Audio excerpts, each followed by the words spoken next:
가노라 통도사야, 잘 있거라 정의들아. 고즈넉한 법당한 벽면에 새겨진 이름 모를 부상병들의 낙서. 세월의 무게에 글씨는 흐릿해졌지만 처절했던 전쟁의 기억까지 잊히지는 않았습니다. 스님네들께서 손수 나와서 가지고 그 환자들을 또 장병들을 다 돌보고 도심 한가운데에 녹아있는 고아들의 아픔도 밀가루방으로 피난민 가고 그랬는데 평화로운 사냐 뒤에 감춰진 그날의 비극도 끌려와가지고 14일 만에 여기서 학살된 거예요. 420명이 넘게 창고 안에서 갇혀서 총살당했으니 바뀌어버린 흔적 너머의 고통은 아직 멎지 않았습니다. 꿈이 가시질 않아. 그냥 매일 꿈꾼다고 해도 과언이 아닐 정도로다. 어머니가 거기 남아 계시고 동생 셋, 그러니까 남동생 둘에 여동생 한 명이 거기 이제 있는데 승자도 패자도 없이 상처만을 남긴 6.25 전쟁. 끝나지 않은 75년간의 눈물의 기록을 다시 펼쳐봅니다. 오늘의 팩트체커 윤성훈 기자와 함께합니다. 윤 기자, 지난 시간에는 사투가 벌어진 전장 이야기를 주로 다뤘는데 상흔이 깊게 팬 곳이 이들 격전지만은 아니지요? 맞습니다. 온 나라가 잿더미가 됐던 만큼 그 누구도 전쟁의 그늘에서 벗어날 수는 없었습니다. 저마다의 애절한 사연이 현재는 많이 변해버린 당시의 현장에 고스란히 배어 있습니다. 경남 양산 영축산 자락에 포근한 품에 안긴 대한민국 3대 사찰 통도사. 1000년 넘는 역사가 깃든 유서 깊은 고찰입니다. 지금은 불자들이 오가며 평온을 되찾는 이 공간이 75년 전엔 전쟁의 소용돌이 한복판에 있었습니다. 낙동강 방어선 전투에서 다친 수많은 부상병을 치료한 제31 육군병원 분원으로 쓰였던 겁니다.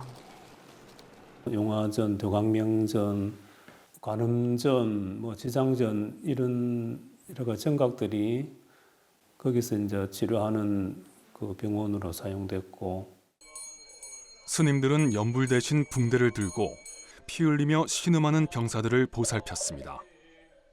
고통스러운 생명을 구하라는 그런 메시지가 크니까 전쟁 당시에 그 여러 가지 이제 힘든 상황들이 얼마나 많았겠습니까? 참혹했던 당시 모습을 이제는 찾아볼 수 없지만 법당 한쪽엔 그때를 증언하는 병사들의 낙서가 남아 있습니다. 정전이 웬말 이렇게도 써오신 분도 계시고 저쪽으로 가시면은 낙서가 좀 몇 군데 더 있어요. 4284년 이렇게 6월 10일 이런 식으로 도착 이렇게 같은 거. 치열했던 전장을 떠올린 듯 탱크와 철모 그림부터 가족과 연인으로 보이는 여러 이름 그리고 애끓는 전우회까지 희미해진 글씨 속엔 부상병들의 그리움과 애환이 담겨 있습니다. 1950년도에 이제 6.25 사변이 발발을 해서 이제 국군 상위병, 즉 다친 병사들 3,000명이 이 절에 들어왔고 2년 뒤인 그 1979년, 즉 1952년에 이제 이 절에서 나갔다. 말로만 전해지던 그때의 기억이 기록으로 뒷받침되면서 통도사는 지난 2021년 국가현충시설로 지정됐습니다. 부산 금정산 기슭에 자리한 범어사도 나라가 위기에 처했을 때 힘을 보탠 호국 사찰이었습니다. 전쟁의 포화를 피해 밀려드는 사람들을 보듬고 야전 병원 역할도 하고 야전 주유소 역할도 했고 수많은 피난민들의 안식처가 되고 고아들이 끊임없이 범어사로 밀려와서 목숨을 잃은 장병들의 유해를 직접 화장해 안장하는 일을 도맡았습니다. 그 당시는 범어사가 유일한 그래도 이렇게 군장병을 돌보고 유해를 안치시키는 그런 장소가 되고 1956년 국군 묘지가 만들어지기 전까지 임시 현충원 역할을 했던 범어사. 역시 지난 2023년 국가 현충 시설로 이름을 올렸습니다. 나라를 위해서 목숨을 바친 호국 영령들에 대해서 정말 마음속 깊이 고맙고 감사하다는 생각을 일으켜야 되지 않나 생각이 됩니다. 네, 고요하고 아늑한 현재 절의 모습만 보면 당시 상황이 얼마나 처참했는지 가늠하기조차 어려운데요. 그런데 이런 비극은 전장 밖에 있는 민간인들에게도 가혹했다고요. 네, 6.25 전쟁 기간 사망과 부상, 납치 등을 당한 남한 지역 민간인은 99만 명이 넘습니다. 북한 지역 추정치까지 합하면 남북한 민간인의 인명피해 규모는 249만여 명에 달하는데요. 특히 약하고 힘없는 사람들은 더 혹독한 시련을 겪었습니다. 쉴 새 없이 터진 포탄에 생지옥으로 변해버린 서울 용산 일대. 빽빽이 들어선 빌딩 틈에서 그날의 절규가 더는 들리지 않지만 아픈 기억만큼은 오롯이 간직한 곳이 있습니다. 고 한경직 목사가 1939년 신의주에 세웠던 아동보호시설에 뿌리를 둔 영락보린원. 약자를 돕는 게 바로 우리가 그 신앙인들이, 기독교인들이 해야 되는 그런 정신과 사명으로 알고 아이들을 도와주지 않았나. 해방 뒤 서울에서 재건된 고아들의 안식처에도 전쟁의 참화가 덮쳤습니다. 북한군이 아이들을 끌고 간다는 흉흉한 소문까지 돈 긴박했던 상황. 보린원 식구들은 보호하고 있던 아이들 60여 명을 데리고 피란길에 올라야 했습니다. 인천항에서 배를 타고 부산으로, 또다시 남쪽으로 목숨을 걸었던 험난한 여정. 아이들은 그 부두에 욕 깔고 이불 덮으씌우고 멀리 배 한 척이 바다에 떠 있는 거예요. 우리도 좀 태워달라. 겨우 제주도에 도착했지만 머물 데가 마땅치 않았습니다. 지붕만 있다면 어디든 의탁해 하루하루를 버텼습니다. 그렇게 견뎌낸 역경의 시간. 휴전 이후 서울로 돌아와선 전쟁으로 부모를 잃은 아이들까지 고아 200여 명의 울타리가 됐습니다. 당시는 정부는 손을 쓸 수가 없는 그런 상황이었고 민간들이 하나둘 모여서 이런 어려운 아이들을 도와서 생명을 살리는 역할을 한 거고. 북한군을 피해 전국에서 몰려든 인파로 발 디딜 틈조차 없었던 1951년 부산. 전쟁으로 남편을 잃은 여성들이 마주한 현실은 더욱 암담했습니다. 그해 12월 천막 세동으로 다비다 모자원이 개원하는 등 홀로 자녀를 키우는 사람들을 도우려는 노력이 이어졌지만 남편하고 이별하고 어린 자녀들을 키우면서 일정 기간 동안에 그 어머님이 자녀를 양육하면서 조금 사회에 적응하고 엄청난 수요에 비해 시설은 턱없이 부족했고 많은 여성은 힘겨운 처지에 놓일 수밖에 없었습니다. 부모를 잃은 전쟁 고아들의 이야기가 특히 안타까웠는데요. 규모는 얼마나 됩니까? 네, 정확한 수치를 집계하기는 어렵지만 전쟁 직후 보호시설에 머물고 있던 어린이는 4만 8천 명 정도였습니다. 그러나 시설 밖 고아들까지 포함하면 10만 명에 달할 것이란 추산이 학계에서 나오고 있습니다. 정부는 전쟁 고아 대책의 하나로 지난 1955년부터 1961년까지 4,100명을 해외로 입양 보내기도 했는데요. 법적 근거가 마련되지 않았던 이 기간에 이뤄진 해외 입양은 기록조차 제대로 보존되지 않은 실정입니다. 네, 그리고 비무장 민간인이 북한군 등 적대 세력과 또 우리 군경에 의해서 희생됐던 아픈 역사도 있잖아요. 네, 전쟁의 혼란과 이념 대립의 광풍 속에 수많은 무고한 생명이 쓰러져 갔습니다. 강원도 양구군 비봉산 중앙에 곱게 뻗은 골짜기 고든골. 새들의 지저귀만 들릴 뿐 한없이 고요합니다. 그러나 75년 전 이곳은 주민들의 비명이 가득했던 참극의 현장이었습니다. 당시 12살 소년이었던 엄영현 씨. 아흔을 바라보는 지금도 끔찍했던 그 순간을 잊지 못합니다. 6.25 전쟁 발발 전 38선 이북 북한 땅이었던 양구군. 공무원이었던 엄 씨의 아버지는 개전 몇 달 뒤 국군이 입성하자 공산당과 절연하겠다는 자술서를 썼습니다. 아군이 들어오니까 그 아군한테 붙들린 거예요.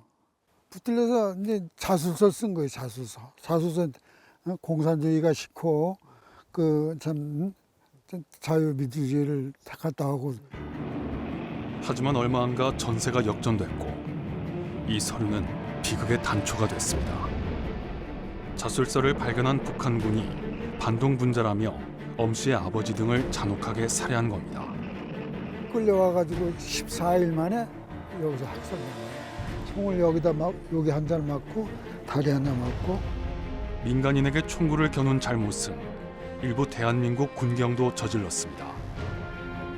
애꿎은 민간인들이 희생당하는 경우도 되게 많이 있고, 그다음에 포로들도 정당한 대우를 받지 못하고 그 포로를 획득한 상대국에 의해서 죽임을 당하는 경우가 굉장히 많이 있는데 그런 것들은 매우 안타깝고요.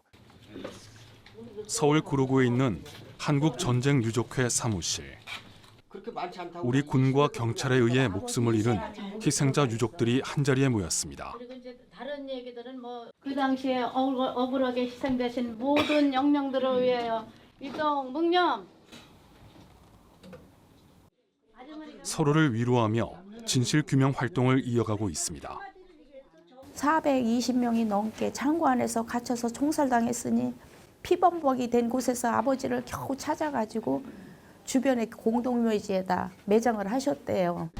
단순히 보도연맹에 가입했다는 이유로 주민들을 무참히 살해한 청원 오창창고 보도연맹 사건 등 적법 절차 없이 자행된 국가폭력. 이념도 단체의 성격도 잘 알지 못한 애꿎은 사람들이 죽음을 맞았습니다. 뒤늦게 진실 화해를 위한 과거사 정리위 조사로 진실이 드러난 사건들이 있지만 여전히 한을 풀지 못한 경우도 많습니다. 설사 진실규명 결정을 받았더라도 3년 안에 국가를 상대로 소송을 제기해 이겨야 배상이 이루어집니다.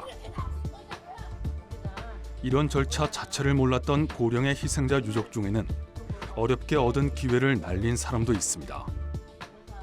시효라는 게 있다고 하더라고요. 내가 소송을 해도 이게 승소할 수 없다 이런 식으로 이제 나와버렸어요. 1차 가해를 당했는데 자식이 또 2차 가해를 당하는 꼴이에요. 진실 화해위 결정 이후 후속 조치가 미흡하다는 지적 역시 끊이질 않습니다. 2기 진실 화해위가 6.25 전쟁 기간 군경에 의한 민간인 희생 사건으로 결정한 건 올해 5월 발표 기준 5,422건.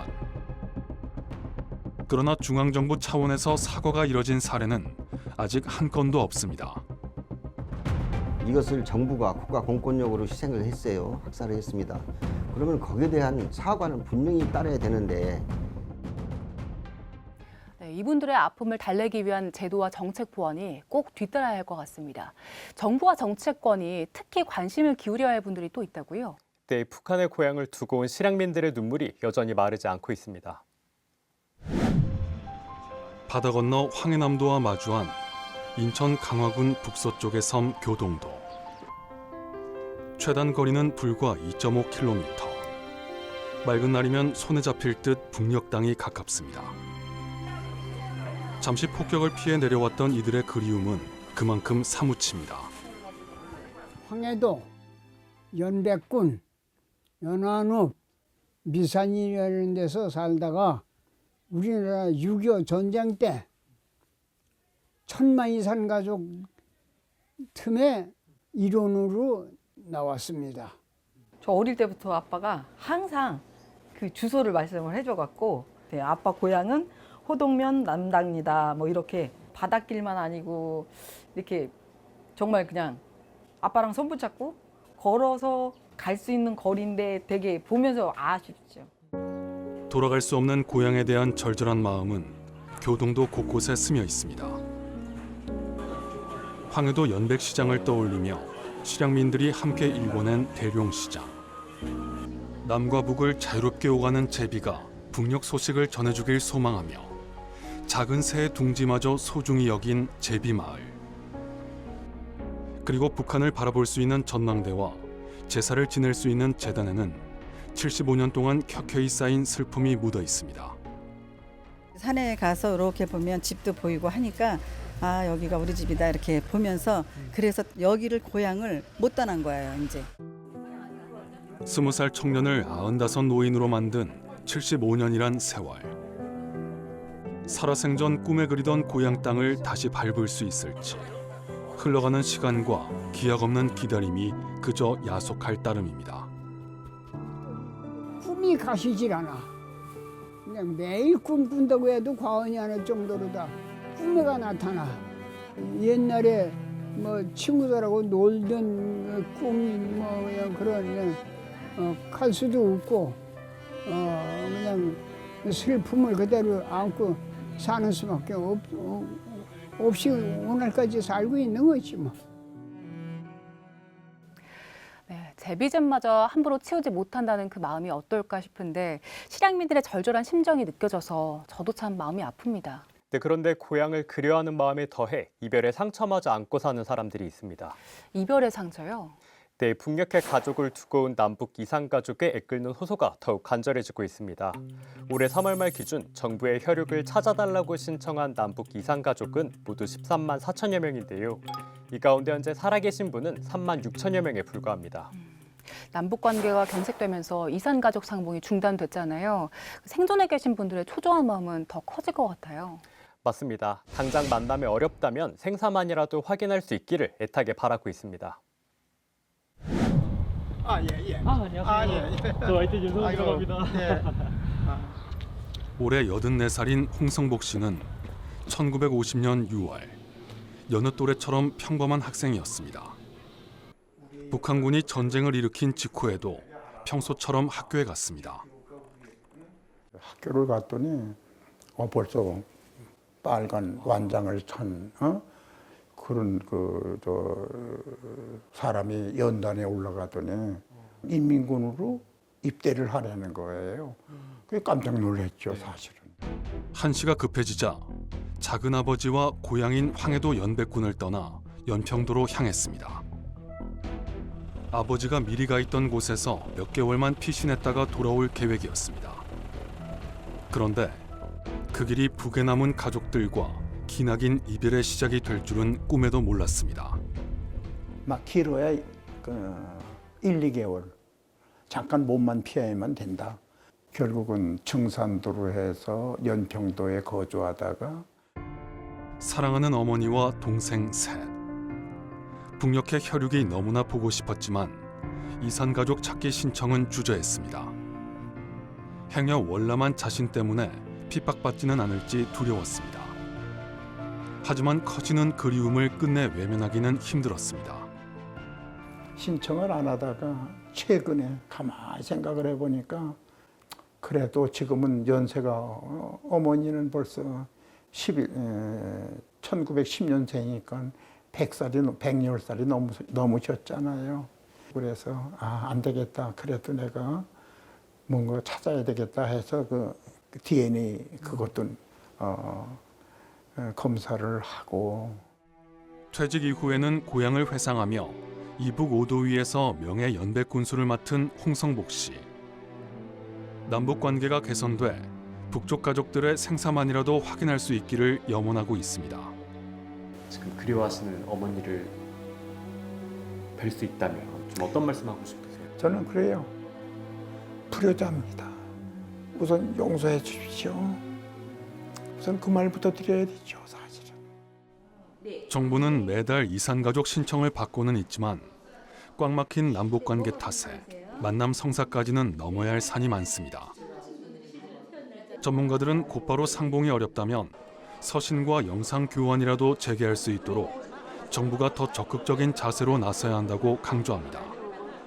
현실적으로 대면 상봉이 어려울 수도 있습니다. 왜냐하면 북측에 있는 가족들도 이제 고령화가 이미 돼 있고 그들은 사망자가 더 많죠. 왜냐하면 보건의료체가 더 좋지 않으니까. 화상 상봉이랄지 다른 여러 가지 방식들을 동원해서 국내뿐 아니라 해외에 사는 이산 가족들을 위한 대책도 필요하다고요? 네, 통일부가 지난 2023년 진행한 조사 결과를 보면 북미 지역에 거주하는 해외 이산 가족의 90%가 북한 가족의 생존 여부를 알고 싶어 했습니다. 그러나 민간 교류단체 등을 통해 생사를 확인한 경험이 있는 사람은 전체 응답자의 19.3%에 그쳤습니다. 가장 시급한 정책으로는 생사 확인과 고령층 우선 교류, 대면 상봉, 고향 방문 등을 꼽았습니다. 현재 이산가족법은 남북한에 사는 이들만을 대상으로 하고 있는데요. 사각지대에 있는 이산가족에 대한 지원도 고민해야 한다는 목소리가 나오고 있습니다. 인도적인 차원에서의 이산가족 실향민 문제는 빨리 해결돼야 된다. 지체할 수가 없다는 것이고. 네, 75년이란 세월에 달아서 이제 전쟁의 흔적은 사라졌지만 그때 상처를 여전히 안고 살아가는 분들은 많은 것 같습니다. 우리 모두 그분들의 아픔을 잊어서는 안 될 것 같습니다. 윤 기자 수고 많았습니다. 오늘 팩트 추적은 여기까지입니다. 저희는 다음 주에도 현상 이면에 숨겨진 사실조차 시청자 여러분 목소리에 귀 기울이겠습니다. 함께해 주신 여러분 고맙습니다.